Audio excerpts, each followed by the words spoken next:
Okay, this is probably not going to be the ideal way to do it, but these are the original shots I took of Connie's Minnesota that was put out by Sears and Roebuck in the early 1900s.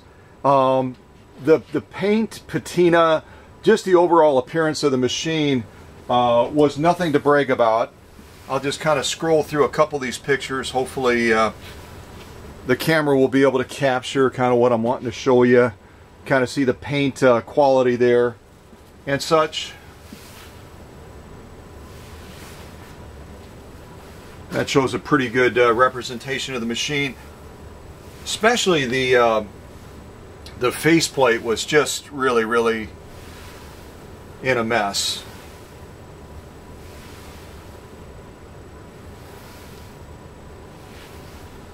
These pictures really aren't even showing the extent of what the machine was needing. But the good news is we can change that. And what I'm going to do real quick now is just kind of remove this barrier, and you can get a glimpse of the machine. Now this machine was not fully restored from a standpoint of stripping it down, adding new paint, adding new filigree and decals. This was a conditioning process that I use on the paint to wick out the oils and the dirts. And then as you may have seen in some of the Facebook shots, I did mask it off and put down just a nice clear coat on it to try to bring some of that glory back to the machine. And I think the glory of the machine here is pretty evident. From where it started versus where it's at now. I'm really proud of the results, and it just goes to show sometimes a full restoration is not the necessary process, either because of the cost and the budget that the customer has, or because I make a determination that, you know what, from a standpoint of the way the machine presents, it doesn't need it. The Minnesota has a real neat history, and I'm just going to share some facts with you real quick to give you kind of the richness of the legacy of what this machine represents.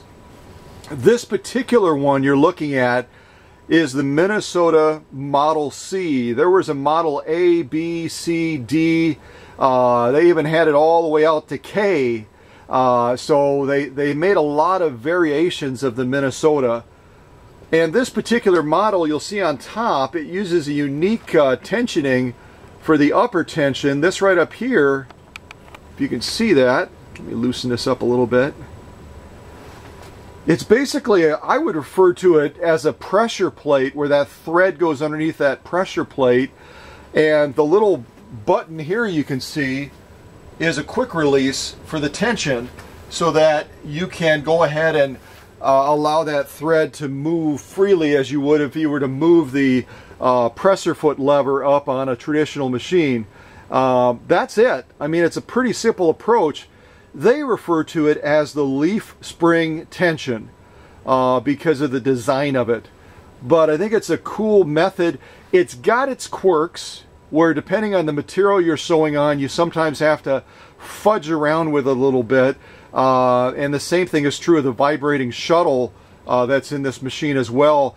They're not bulletproof when it comes to switching between materials and getting a consistent outcome, especially when you go to the lighter grade materials, the thinner materials. You get some quirky stuff that happens, and that's just the nature of this machine. But this particular machine, and I'll kind of pan out again a little bit, this particular machine was made for only about 10 years, the Model C. It was out there in the marketplace from about 1900 until 1910. And Richard Sears, that name probably is familiar to most of you, the founder of the Sears and Roebuck company, later to become the Roebuck, I should say. Richard Sears had been selling sewing machines by mail as early as 1889, so way back when. But he was doing it then under the name of Henry Hoverson and Company. However, the earliest record of an organized sewing machine department showing Sears' own brand name was actually the Minnesota, and it was named in honor of his native state. So Richard originated, or his origin was from the Minnesota area, and so that's how this machine kind of got its inception. And it appeared for the first time officially in 1894 in the Sears catalog on page 172. If you happen to have that catalog, you can flip through the pages to 172 and you'll see it sitting there. It was around $10 back then. And that was the secret to Sears when it came to them being able to market in the marketplace against some major competitors. So when Sears and Roebuck was founded around 1893, you know, they were going head to head with Singer and other important suppliers of sewing machines in North America, you know, in that really busy time from the 1890s through the 1950s. And it was in 1886 that Richard Sears was trying to really ramp things up and figure out what direction his business was going to start going. It didn't start with sewing machines. It actually started with watches. And when he started to develop that line of business, what happened is he bought a supply of watches, and they were mistakenly shipped to a Minnesota jeweler, and seeing a chance to make a profit, Sears turned around and took those misguided watches and then ended up selling them to his own co-workers. And he thought, you know what, there's some profit in this. And then it was the opportunity, as these things continued to develop, these different lines of business. Sewing machines were never the major core line of business for Sears. They were a supplemental line of business, and that's how Sears was able to mess around with other major players in the marketplace.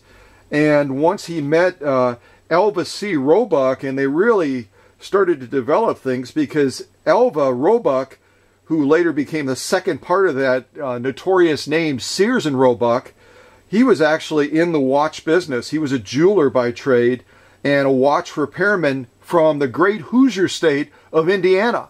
And as they continued to develop, Sears and Roebuck, sewing machines took on more of an importance, but because they weren't the core business, they were able to lower their prices significantly lower than most of the other folks in the marketplace. And, you know, their average machine was usually around $9 to $12, where other people in the marketplace at the time were selling a machine like you can see on camera right now for probably 20 to 30 bucks. So they were really undercutting everybody else, probably not very much liked as a result of that. And so they, you know, they could continue to grow things in different directions. But this Minnesota, let me tell you about my pilgrimage with it. When Connie brought it to me, and again, to remind you about Connie's dedication to this machine, she put it in her car and drove it all the way from Milwaukee, Wisconsin, up here to Oconto, Wisconsin. That's no short little trip. We're talking probably a good solid 3.5 hours if you have real good traffic, maybe 4 hours one way. So she was really determined to, you know, to bring it to the right person, to get this machine working properly, and to be able to put it to use. She's going to be using it as a treadle machine, so as I was winding that barbell bobbin on this, and I didn't have the luxury of having it in a treadle table, I had to resort to some creative tactics to get it done. Let me kind of spin the camera around a little bit so I can see what you guys are seeing, and I'll kind of show you what I was working with. So when you don't have the luxury of a treadle table, when you're dealing with a treadle type machine, especially one from the early 1900s, you got to get creative. So this is a stretch belt that's actually used for vacuum cleaners. And what I did is I brought it over the balance wheel like this, and then over the bobbin winder like you can see here. Let me kind of zoom in on that a little bit more. You can kind of see how I cheated, because can you imagine any other way? I mean, I could have probably gone to a different treadle machine and tried to wind it, but treadle machines, and Bill, if you're watching this, which I know you probably are, you can attest to this, that treadle machines, even if they have similar winders, you don't always get the same results because of the length distance between how that barbell bobbin is going to sit right here in this place. And if some of you aren't familiar with a barbell bobbin and kind of how it works, you're basically going to put it between these 2 points right here. And the way you do this, this is spring loaded. So you pull this back, you slide that barbell bobbin in between, and then you release this, and it holds it nice, firm, and fast in between those 2 points. And then you're going to obviously thread it off the top. You're going to come kind of underneath here. I don't have my screen turned around, so I can't even see if you're able to see what I'm looking at. Give me a sec here. Let's go out a little bit. Okay, I think you can see it now.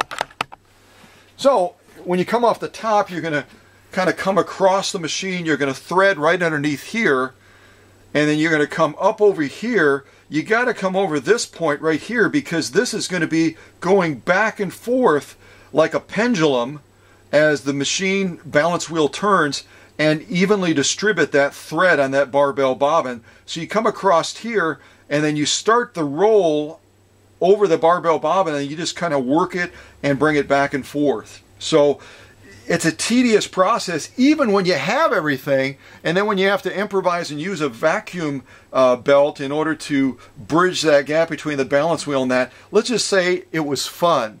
I chuckled and probably gnashed my teeth a couple times as well.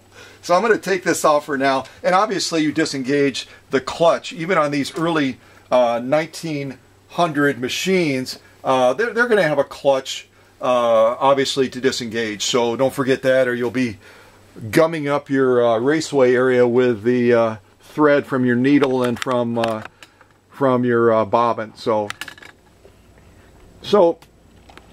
you know a little bit more about this machine now. The one thing, and actually I'll use this as a point of reference so that I know exactly kind of where I'm looking, and I'm going to come in nice and tight. Let's see. Yeah, let's go right in the center, so hopefully you'll be able to see kind of what I want to show you. Okay, so let me spin that screen around. So the other unique thing, again, this machine was put out by Sears and Roebuck, early 1900s, right?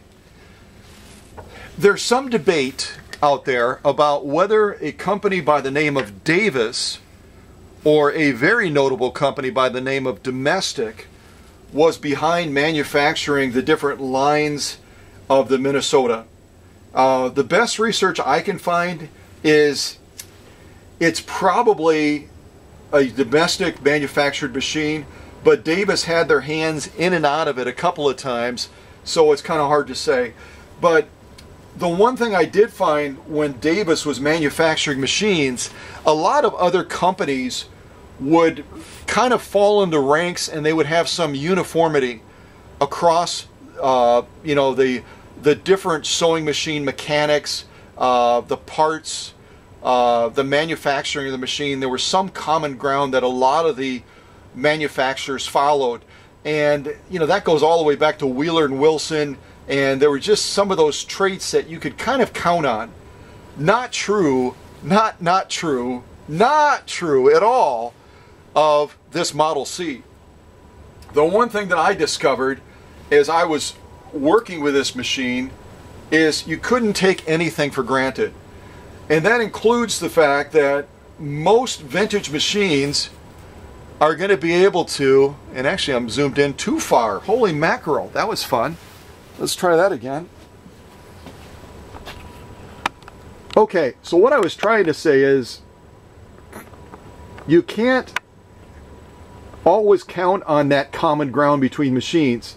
So whether it's someone contacting me and saying, I bought a machine and it doesn't have one of these doodads, okay? It doesn't have one of these doodads, which any of you that are real savvy on vintage, and Bill's already saying it, I can hear you, Bill, this is called a vibrating shuttle, okay? And it's got that barbell bottom in the bottom. You can see it. Actually, I'll take it out for you. You can see it right here. That is a barbell bobbin, and those are also not always going to be uniform as far as the length, circumference, or anything else that's really vital in how that thread is going to feed through this shuttle, this vibrating shuttle, okay? The other thing to point out real quick about a shuttle is this shoe area here is going to be really what holds that vibrating shuttle in place. It's going to fit in either like this or like this, and when you slide it in, you need to make sure that that carriage that this rides in, that there's a little point that will slide into there, that's locked in place. Otherwise your shuttle is going to be jumbling around in the raceway as it's going back and forth like this, and you're going to get some real negative outcomes as far as stitch quality and consistency. The other thing is, this point on the end is a critical part of catching that thread and completing that lock stitch as it's operating and functioning down there in the raceway. So a couple of people that I'd spoken to in the past talked about, that was so sharp I thought, you know, it was going to cause damage or someone was going to get hurt on it, and they sanded it down and made it flat or blunted. Their machine didn't work anymore, and I explained to them why. So don't mess with the point on these vibrating shuttles. It's a critical part of allowing it to function in moving that thread, completing that lock stitch, and allowing the machine to function as it should. Okay? So what I was getting back to about not taking anything for granted. Typically, any vibrating shuttle machine that I've had on my workbench, it will work just fine with a standard size 14 or size 16 Schmetz type needle. You can pretty much see that, I think. Not so with the Sears and Roebuck Davis / domestic Minnesota Model C. It needs a very special needle, and it needs a needle that is dramatically longer, not necessarily bigger in circumference at all, but dramatically longer. And I'm going to try to line these up just right so you can really get an idea. Matter of fact, I'll put them side by side. Okay, I've got these ends connected right here. Look how much longer this needle is for the Minnesota. That's probably close to 3/4 of an inch longer than a significantly larger Schmetz size 14 or size 16 needle. You see how long that is? Now the result is, if the machine came to me with not a Schmetz needle, but one similar to the one you see on the bottom here, and could not catch the thread, could not complete a stitch, and I put in one of these long needles that I had that is designed for a machine like this Minnesota C, and it made all the difference in the world. Part of it as well is where the eye of that needle is going to be positioned, because that's going to control the alignment and the flow of how that thread moves out of view, out of sight, in that raceway in conjunction with that shuttle. And the simple rule, let me give you a simple little rule. This is a free tip, okay? And I'm going to use the actual Minnesota needle here. Again, look at that. Holy macro, you could take out an eye with that sucker. That is a huge needle. But the simple rule with a needle like this, if you're trying to time a machine, okay? If you're trying to time a machine, you want to get that shuttle coming and meeting that needle right about, where am I? Right about like this. When that needle is at its lowest position, they're almost going to be touching each other, but not quite. Okay? And that's just a free tip, because this machine, when I got it from Connie, was way out of whack as far as timing. The threads they weren't even close to making music in that raceway and coming together. So again, if you've got a Minnesota or a machine like this that was made by Sears and Roebuck, you know, take notice that a standard type needle like I've oftentimes recommended is not going to get the job done. It's not going to work. You can see right there, I've got them joined on the end. You can see how much longer this one here is on the right that is designed for this Minnesota Model C. Okay? I'm gonna put that to the side, and we're gonna do a little bit of sew off on Connie's machine. And again, this machine, unlike some, will sometimes give you a little bit of a challenge when it comes to being consistent in the stitch output. You can kind of see in the back over here. I'll zoom in on the needle first of all. Alright, that should be pretty good, I think. Alright, what I did off camera is I wanted to test this machine. Yeah, let's see if that's going to be too close. Yeah, that might work. Yellow against blue does not work super great. But I basically did a series of stitch offs. You can kind of see the number sequence right here, 1 through 5, and I didn't mark this last line here. But what I started with, if you can see, is this nightmare right over here. And that was with the correct needle. Once I swapped the needles out and I put the correct needle in and took out the other needle that was in the machine, this is what I got. And then I had to adjust it steadily from right to left until I was able to get a good balance. And it took a combination of adjusting the vibrating shuttle and also adjusting the upper tension, that leaf pressure plate.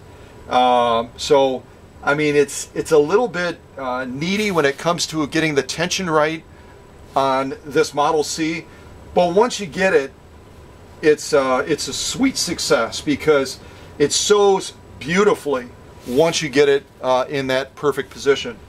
So what I'm going to show you right now is a stitch off on this machine using a single layer, and this happens to be full grain leather. You can see the texturing on the back. It's a real tight grain on this, and it really stands up to any needle, especially in a needle like this that's super long and really has that long track it has to follow in order to complete that stitch. There's a lot that can go wrong, but once you get that tension right, let me show you how well this machine sews. And I'm going to have to kind of grip the machine a little bit as well. I don't have the luxury of it being mounted as it normally would be mounted. I'm going to put that presser foot down, and we'll see if we can't crank off some stitches on this. And again, remember, I'm going to be doing this by hand, so if it seems like it's slow, that's my fault. All right, here we go. I'm going to go ahead and crank through this. Hopefully, yeah, my arm's not in the way. It also runs quiet. I mean, just listen to this machine running. It does a beautiful job. Shuttles really are, in many ways, the vibrating shuttle, I think, is in some ways a finer way of generating a stitch. It tends to really get stitch definition down to a science. It also does a beautiful job of allowing you to go longer and further on projects, because when it comes to vibrating shuttles, they generally, on the barbell bobbin, will hold about 20 to 30% more thread than a standard bobbin will. So that can really be quite a treat when you're doing larger, major projects. You don't have to be flipping out bobbins quite as often. All right, I think that gets us pretty far down that full grain leather. All right, I'm going to pause right there, bring our presser foot up, bring this around, go ahead and pull that, and clip our threads, and then I'll hopefully be able to show you on camera just how beautifully Connie's machine in fact sews. So here's kind of where I ended the stitch. That's kind of where I ended the stitch right there. And I'll bring my lights in a little bit as well. I think that hopefully will help a little bit on lighting this up as well. But those are some absolutely gorgeous stitches. You can kind of look at them like this as well. Kind of go back and forth. I'm looking back at my camera right now just kind of so I can kind of see what I'm needing to see. And if we turn it over, we've got an equally gorgeous lock stitch as well. It's absolutely picture perfect in every way. It's a lovely stitch. And I'll kind of go like this as well. Let's see if I can, probably biting off more than I can chew, but I'll just zoom in on that real quick. And what we're going to do next is I'm going to try to go through one more layer of this full grain leather, just so you can really get an idea of how beautifully we loosen that up.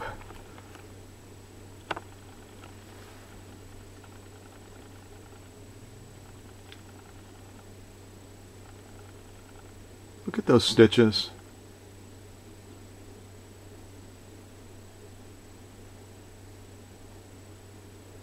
Aren't those spectacular? I think those are just absolutely gorgeous stitches, to be honest with you.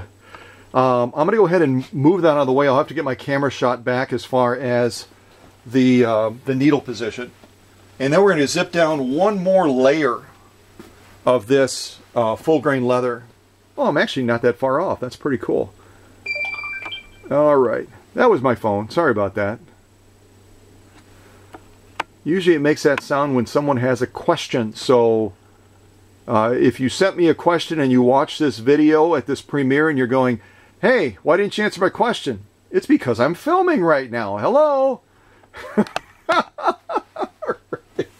Okay. All right. So we've got this first stitch off, which Connie's machine did a fabulous job with it. It's absolutely a gorgeous stitch. The stitch definition, the spacing, I'm kind of clipping threads here as I'm talking, so that's why I don't have it in front of the camera quite yet. All right. So there again is our there again is our stitch from the initial one, okay? All right, so I'm going to add another layer of full grain leather underneath it. You can kind of see them side by side there. And I'm going to go ahead and put these on top of each other. And I'll try to sew down a line just to the left of where I laid my last stitches, okay? So presser foot is down. And I'm going to go ahead and see if I can crank this off. Remember again, this is being powered by Scott's hand. So I'm not going to be able to crank it off super fast, but hopefully you'll be able to see these stitches and realize as well as Connie will when she sees her machine just how beautifully this Model C does sew when it has the correct shuttle, when it has the correct needle, and when you get the tension balanced just right. So those are all successes, obviously, that I'm celebrating at this point.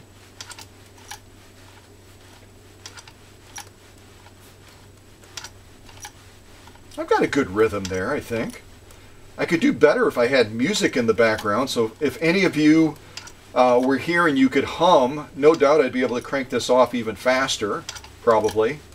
Maybe, maybe not. All right, I'm almost to the finish line. Bum, bum, bum, bum, bottom, bum, bum, bum, bum, bottom. Here we go. We're almost there. We're like an inch away. An inch away. Yay. All right, we're really close. Like 3 more stitches. 1, 2, and 3. All right, 4. I was off by 1. Acknowledged. All right. So I'm stopping right there, all right? I'm going to put that presser foot up, turn this around. There we go. All right, I'm going to clip those threads real quick, and then I'll show you how this Minnesota did with 2 layers of full grain leather. Get our thread back there. I don't think I'm going to be sewing anything else off, but it at least positions me for success, you know what I mean? Okay, so this is obviously the top row that you see there is the first one that we did. So I'm just going to kind of move it slow across. I'm trying to get my light to cooperate here. So you can see our top row there. Now that bottom row, I like the look of that even better. That bottom row is through the 2 layers of full grain leather. As a matter of fact, I think I'm going to leave it just like this and bring my lights in a little bit and then see if I can zoom in on those. That bottom row is the second one that we did, and I'm really loving the look of that. So Bill could attest to this as well, probably. These treadle machines, you don't need a big amperage motor.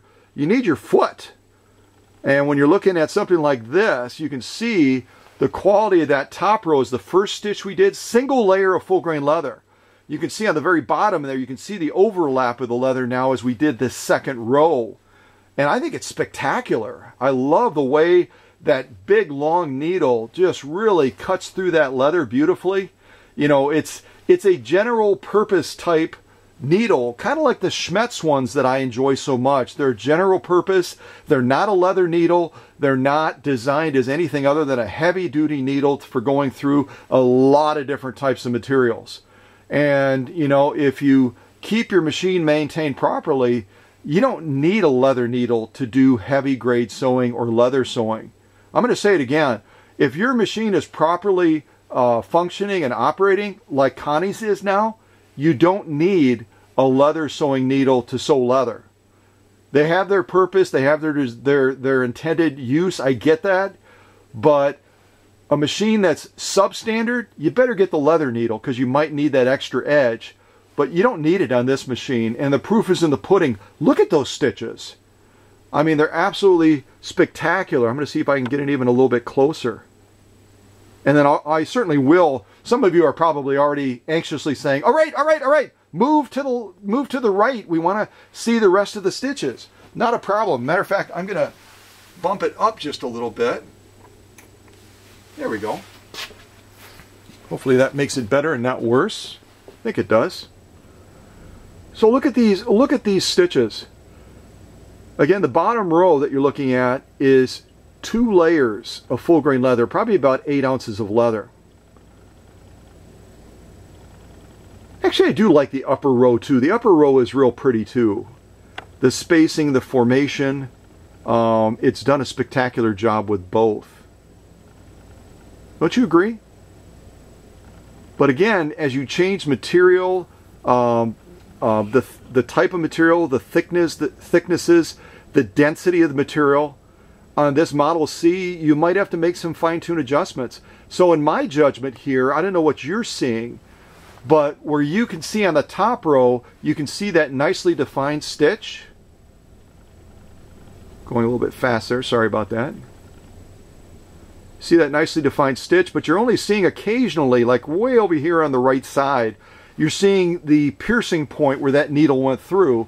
Down on the bottom, you're seeing it a lot more pronounced. And what that's telling me is that as this Model C went through that extra layer of full grain leather, that bobbin, or I should say that shuttle down in the raceway was pulling just a little bit harder than that upper tension was. So the way you could eliminate that, if you don't like the look of that, let's just say you don't. Let's say you like that top row better.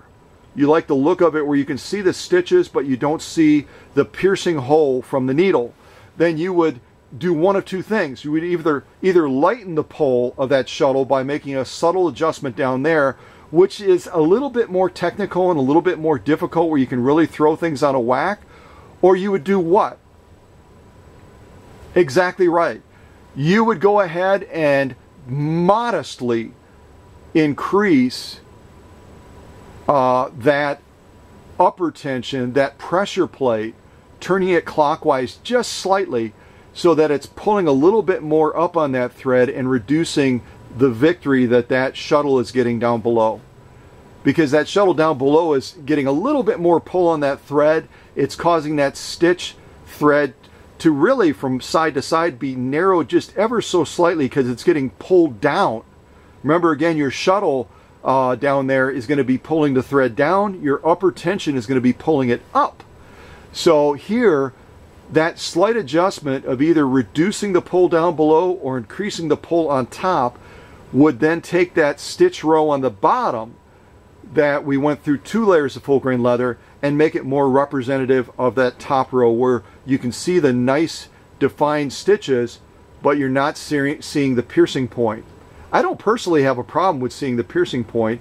I think it's really gives it kind of that rustic finished look like you would see on a saddle or something like that. You can see that thread defining itself and digging into that leather. But other people like this look on top. So it's really up to you. You would have to adjust it however you saw fit, just as Connie will have to adjust it once she gets it back to Milwaukee. But you know what? The end result is, after a couple of weeks of working on this Minnesota, I also had to source a part for it as well that broke on the undercarriage that's on a view. This Minnesota really did a fabulous job. And You know, some people back in the day, I have no doubt that they were probably bad-mouthing Sears, you know, just as they might today. You know, bad-mouthing a retailer, a major retailer that's selling a precision instrument like a sewing machine, and saying, you know, don't buy that junk. You know, that you're buying it from a retailer, you're not buying it from, you know, a manufacturer that really knows what they're doing. But that would be absolutely false, because Sears, again, did not make these machines themselves. They used a combination of Davis, and they used Domestic Sewing Machine Company, and both of those companies, all in all, did an excellent job in making machines. Matter of fact, in some cases, the quality of their machines, kind of like this Minnesota, actually exceeded some of the Singers of the day. So I think that Connie's got a great machine, and again, hopefully this premiere video has helped give you some tips if you happen to come across one of these machines, what to do to make it successful, what to do to get a stitch output like you see here, so that, you know, you can have a treadle machine and not have to feel as if it's one of those things that becomes an ornamental piece in the room and you can't use it on a day-to-day basis. I know Bill uses his all the time and does fabulous projects and gets fabulous outcomes. And this is just another example of a great treadle machine from the early 1900s that was, you know, distributed by the Sears and Roebuck company. And you know what? They had a great machine of the day, and they undersold it compared to Singer and others, and they had a great deal of success, even though it wasn't a main line of business for them.